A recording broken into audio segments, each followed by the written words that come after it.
Emily and Daniel lived in Austin, Texas, in a cozy house filled with laughter, love, and warmth. From the outside, they seemed like the perfect couple. Emily, a creative graphic designer with an eye for beauty, and Daniel, a patient high school teacher who loved inspiring young minds. They enjoyed hiking together in the green trails around their city, cooking new recipes, and spending quiet evenings with a good book or movie. But even in a loving relationship, Emily sometimes felt Daniel didn't always understand the little things that mattered most to her, especially during their most private and intimate moments. She never doubted his love, but she longed for him to notice her unspoken feelings. One evening after dinner, Emily suggested they take a walk by the river downtown. The city lights reflected beautifully on the water, and the warm Texas evening made their stroll comfortable and romantic. As they walked, Emily held Daniel's hand and spoke softly. "Daniel, can we talk about something important?" He looked at her with concern and affection. "Of course, Emily. You know I always want to hear what's on your mind." She hesitated, then admitted, "I love you deeply, but sometimes during our private moments, I feel like you don't realize the little things that matter to me. It's not about grand gestures, it's about how present and considerate you are. I don't want us to grow distant because of unspoken feelings." Daniel immediately squeezed her hand and nodded. "I never want you to feel unheard. Please tell me what I've been missing. I want us to be the best we can be." And so, Emily explained the 5 biggest mistakes many men, including Daniel, make without even realizing it.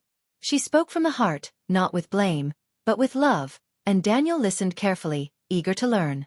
The first mistake Emily described was not listening to nonverbal cues. She explained that women often communicate through subtle signals like changes in breathing, body language, or even silence. "Sometimes you're so focused on what you're doing that you don't notice how I'm feeling," she said gently. "If I'm quiet, it's not always a good thing. It might mean I'm uncomfortable or not fully engaged." Daniel thought back and realized he had often assumed her silence meant satisfaction. "I never thought about it that way," he admitted. "From now on, I'll pay attention to your reactions, not just your words." The second mistake Emily mentioned was rushing without building emotional connection. She explained, "Sometimes things feel rushed. What I really need is time. Time to talk, laugh, and connect before anything else. When we build that emotional closeness first, everything feels better." Daniel remembered the times when stress from work made him skip over the small but meaningful moments of bonding. "You're right," he said honestly. "I should slow down, be present, and cherish every part of being close to you."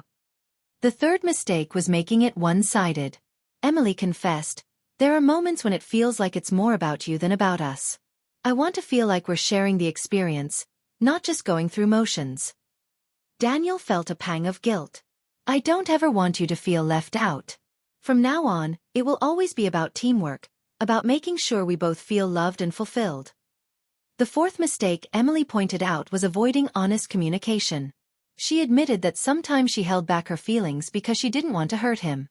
"But if I'm quiet, it doesn't help us grow. I need us to talk openly without fear or judgment."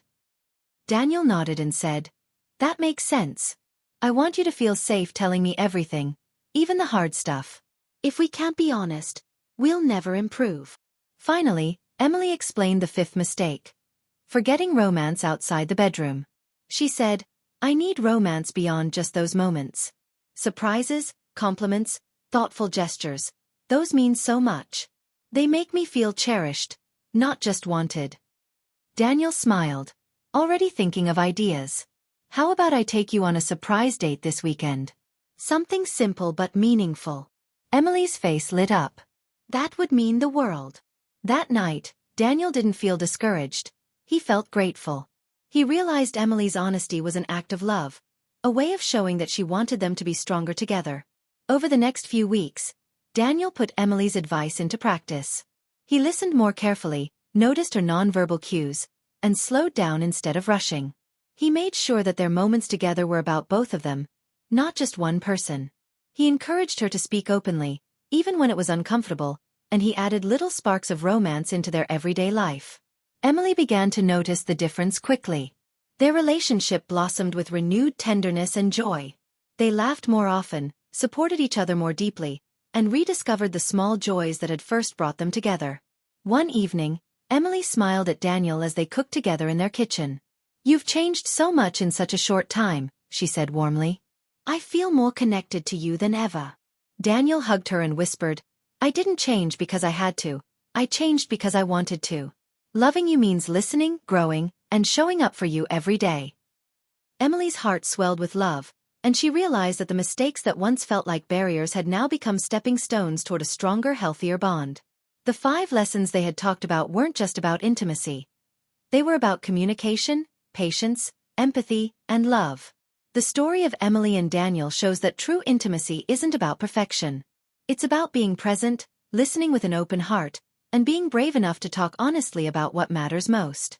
When couples choose to grow together instead of ignoring the difficult conversations, they create a relationship filled with trust, tenderness, and long-lasting joy. For Emily and Daniel, what started as an uncomfortable conversation by the river became the foundation for a deeper love that would carry them forward for years